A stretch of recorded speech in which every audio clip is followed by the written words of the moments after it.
E aí, pessoal, beleza? O cabeçote do Frank aqui, ó. A gente tinha deixado um pouquinho de lado e agora a gente vai fazer a análise detalhada dele. Quer saber um pouco mais? Depois da vinheta.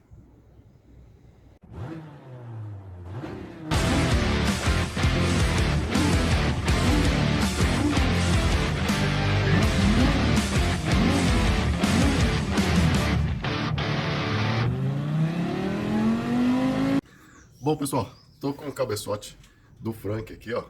Agora é cedinho, né? Vai dar ó, quase 8 horas. Tá de manhã ainda.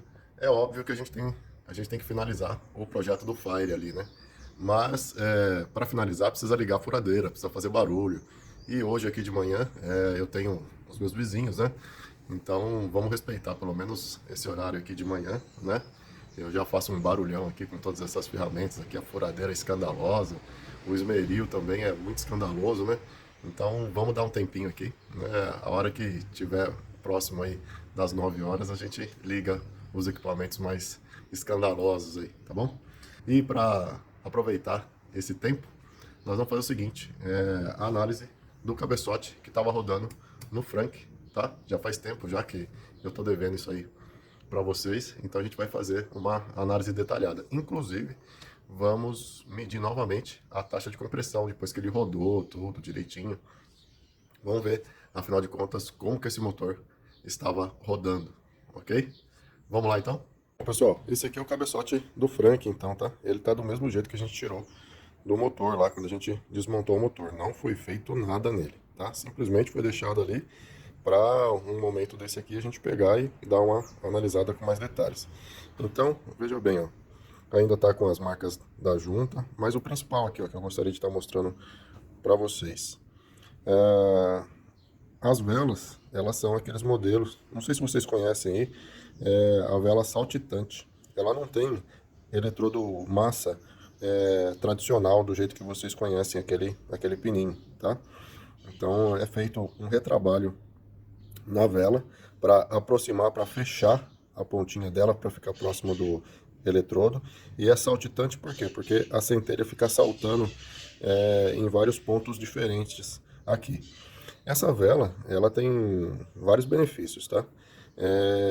Um deles é que assim, o que que acontece? Ela não tem aquele ponto quente, né? Então, pra gente que trabalha com taxa de compressão alta, o eletrodo massa lá, ele vai ficar bem no meio da combustão e ele vai formar um ponto quente, né? Porque a extremidade, até o calor ser conduzido pelo eletrodo e se dissipar na rosca e no cabeçote, é óbvio que leva muito mais tempo porque é mais longo aqui, tá? Então você eliminando esse ponto quente, tá? Você tem mais controle no sistema de ignição, ok? Eu vou medir antes aqui a taxa de compressão, tá? Vamos ver como é que tá essa taxa de compressão. Uma outra coisa aqui que eu gostaria de estar mostrando é o efeito bola de golfe aqui, ó. Ou dimple, né, que fala? É isso mesmo, tá? Então, nesse cabeçote aqui a gente fez de uma maneira, como que eu vou dizer assim, acanhada, né, de uma maneira discreta aqui, ó, o efeito bola de golfe em todos os cilindros da câmara de combustão, tá vendo? Certo? Então ele foi feito e aí depois foi passado uma pedrinha aqui por cima aqui para tirar aqueles cantos vivos, tá bom? E agora a gente vai medir o volume da câmara de combustão. Vamos dar uma raspadinha aqui para tirar esse excesso de junta que ficou colado, né, para a gente conseguir ter uma vedação. Lembrando que esse cabeçote aqui, ó. Ah, uma outra coisa interessante, né? Esse cabeçote aqui, para todas as retíficas aí que trabalham levando em consideração a altura dele, tá? Ele tá morto, certo? Porque, ó, olha só, dá pra ver aqui por essa alturinha aqui, ó, onde fica próximo da vela, ok? Então ele tá bem baixinho para conseguir chegar na taxa de compressão. Esse projeto aqui eu tive que baixar bem no cabeçote. Por que que eu tive que fazer isso no cabeçote? Porque ainda, como foi há 2 anos atrás, não tinha ainda aquela ideia, e era uma ideia muito radical, baixar o bloco, tá? Rebaixar o bloco, né? Para muitos ainda é, né? E confesso para vocês que há 2 anos atrás, para mim, rebaixar o bloco, eu falei, ah, não, rebaixar o bloco, eu tenho medo de rebaixar o bloco, eu não vou fazer isso e se eu quiser mudar. E assim, eu não sabia se o projeto ia dar certo mesmo, se não ia. Então eu falei assim, puxa vida, e se eu quiser dar um passo atrás e voltar no que era 1.0 original? Se eu rebaixar o bloco, aí fica complicado, né? Hoje não. Hoje a gente, devido à experiência que a gente fez, todos os testes, eu estou convencido que o melhor caminho mesmo é realmente baixar o bloco, porque daí você preserva o cabeçote para possíveis, né, queima de junta. O que aqui nesse projeto também, a tendência é não acontecer mais por causa dos parafusos. Aliás, pessoal, deixa eu trocar a câmera aqui, peraí. Então, pessoal, eu tô vendo que tem bastante gente lá perguntando, né, e questionando. E se eu fosse vocês, eu também faria a mesma coisa em relação aos parafusos, os parafusos do cabeçote. Ah, professor, e a dilatação, o material dilata, e a questão da elasticidade do parafuso, como que tem que ser e tal, né? Então, o que que acontece? Eu vou separar um vídeo aí com detalhes mais técnicos, tá? Porque se eu for ficar falando aqui, porque isso, porque aquilo, tem que ter números, né? Para a gente comprovar determinadas coisas, a gente tem que ter embasamento técnico e utilizar da linguagem matemática. A linguagem matemática está aí para convencer exatamente, tá? Dessas dúvidas e para provar que determinadas decisões vão dar certo, tá? Então, eu vou separar um dia aí para responder todas essas questões e vou passar para vocês os detalhes técnicos, os detalhes numéricos, tá? O porquê daquele parafuso e o porquê que vai dar certo com o parafuso M12, é muito melhor do que o parafuso M9, beleza? Bom, dito isso, vamos trabalhar então, né? Vamos raspar todo o cabeçote aqui, pegar o acrílico, as válvulas também, né? Tem que colocar as válvulas aqui para a gente medir o volume da câmara de combustão no cabeçote do Frank.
Ah, pessoal, alguém pode pensar aí, né? Pô, professor, mas essa câmara de combustão tá toda suja, tá toda carbonizada. Limpa esse negócio aí para você medir o volume da câmara de combustão e tal, aquela coisa toda. Então, assim, quem pensou assim tá parcialmente correto, tá? Parcialmente por quê? Porque, assim, se você for pensar na informação fidedigna, vamos dizer assim, no volume da câmara de combustão real, realmente, aí a gente ia ter que limpar, ia ter que deixar tudo brilhando aqui, tirar toda a carbonização, e aí a gente teria o volume da câmara de combustão teórico perfeito, tá? Mas, por outro lado, o que que acontece? Esse aqui é o volume da câmara de combustão da prática. Por quê? Porque quando você começa a rodar com o carro, quer você queira, quer não, por mais que esteja bem reguladinho o carro, perfeito, às vezes você pega carro zero, que você tira a vela, você já vê essa marca de carbonização. Então, o que que acontece? É natural, como é que eu vou dizer assim? É intrínseco do funcionamento dos motores de combustão interna a formação dessa sujeira, a formação dessa carbonização, tá? Então, eu estou medindo aqui uma situação prática real, tá? Então, nesse sentido, essa medição que a gente vai fazer é muito mais próxima da realidade do que a medição teórica com a câmara de combustão toda limpinha. Beleza? Só para deixar registrado aí, porque vai que alguém falar, pô, professor, ó, tá fazendo serviço de mão suína aí, tá tudo, né, tá tudo sujo, o cara tá medindo o volume de câmara de combustão e tal. Então, é interessante vocês analisarem isso, porque às vezes alguém mede aí e fala assim, nossa, mas eu deixei ali a câmara de combustão no volume certinho de 14 por 1 e o carro ficou grilando, o carro ficou isso, o carro ficou aquilo. Foi porque não levou em consideração essas possibilidades reais que acontecem na vida real, tá bom? Bom, dito isso, vamos continuar a nossa medição aqui então.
Bom, pessoal, vocês viram aí? Então, deram 12 ml, tá? Agora com esse número, mais o volume da junta que a gente tem lá e mais o volume do cilindro, que a gente já mediu também, a gente vai fazer o cálculo da taxa de compressão real que estava rodando no Frank. Aí, pessoal, mais um detalhezinho que é sempre bom a gente estar conversando, né? Relembrar é viver, é isso mesmo? Então, eu acabei de medir. Essa aqui é a junta que estava montada no Frank, lembra? Ó, ela queimou aqui no último cilindro. Ó. Tá vendo aqui, ó? Exatamente nesse ponto aqui que ela queimou. E aí eu medi a espessura da junta aqui, ó. Ó, é uma junta grossa, é uma junta da Sabó, uma junta de fibra, tá? E só para relembrar que essa junta aqui, a espessura dela, mesmo não, depois de montada, esmagada, né? Aquela situação onde a gente aplica o torque, ela fica com 1,5 milímetros, 1,5. Então é esse número que a gente vai colocar lá nos nossos cálculos. E mais um detalhe importante aqui, né, que é o diâmetro interno da junta, que essa junta aqui ela é um pouquinho mais fechada, né? Então o diâmetro interno, acabei de medir de novo aqui, deu 68,4. Então é importante também colocar esse diâmetro, porque esse volume aqui, tá vendo? Ó, deixa eu focar para vocês aqui, ó. Ó, essa partezinha mais preta aqui, ó, é a parte que ficou dentro do cilindro. Isso aqui toma volume, né? Isso aqui toma espaço dentro do cilindro. Então a gente tem que descontar isso aqui. Bom, pessoal, tô aqui então com a nossa planilha de cálculo, tá? E vou mostrar para vocês aqui, né, alguns valores, ok? E eu fiquei admirado, ao mesmo tempo que a gente sabia, né? Mas, enfim, né? A gente sempre fica meio admirado aí com esses números. Então, ó, diâmetro 71,56, eu já estou considerando o diâmetro do cilindro com a folga, tá? Curso 86,9, deixa eu focar mais aqui. 86,9, aí tem os cálculos e tal. A cilindrada ó, ficou 1.398, quase 1,4. O volume morto no cilindro, porque o pistão não chega até a face, né? E ele tem aquelas concavidades, aquele desenho todo, então 8 ml. O volume no cabeçote, 12, que a gente acabou de medir lá, certo? Aí mais a junta de 1,5 milímetros, que no caso, nesse caso aqui a gente usou a junta da Sabó, certo? E aí somando tudo isso aqui, ó, olha lá, ó, o volume da junta, o volume total, olha a taxa de compressão do Frank, cara. 14,43, quase 15 para 1, velho. Na injeção original. É, bota uma fé nisso aí? Pois é isso aí. Tá aí os números, pessoal. Pois é, vocês viram aí, né? A taxa de compressão bem alta, né? Quase 14,5 para 1. E aí, eu confesso para vocês que nessa taxa de compressão bem alta, tá? Não dá para você rodar com a temperatura original desse motor. Você tem que baixar no mínimo ali 10 graus. Se a temperatura de trabalho é por volta dos 90, ele tem que trabalhar com uns 80 graus, tá bom? E lá de vez em quando, assim, dependendo da qualidade do combustível que você coloca, você percebe uma griladinha, né? O que o pessoal chama de batida de pino aí, que ao meu ver não é nada a ver com batida de pino. Mas tudo bem, não vamos brigar por causa disso não, tá bom? Então, aí você vai ter que fazer, se você está montando o seu projeto aí, você vai ter que fazer a sua escolha. E aí, qual que é a taxa de compressão que você vai querer montar, tá bom? Então, os dados estão aí. Façam as tuas escolhas. Lembrando que quanto maior a taxa de compressão, maior a eficiência desse motor. Ou seja, ou melhor, de qualquer motor, né? Ou seja, quanto maior a taxa de compressão, maior a potência e maior a economia de combustível. Beleza? Pessoal, por que é que a gente faz tudo isso? Exatamente. A vida fica bem mais divertida quando você deixa de andar no seu 1.0 original e anda nele com a taxa de compressão, ó, taxadão. Lá em cima. 14, velho. É, tem coragem? Faz aí. Depois você me conta.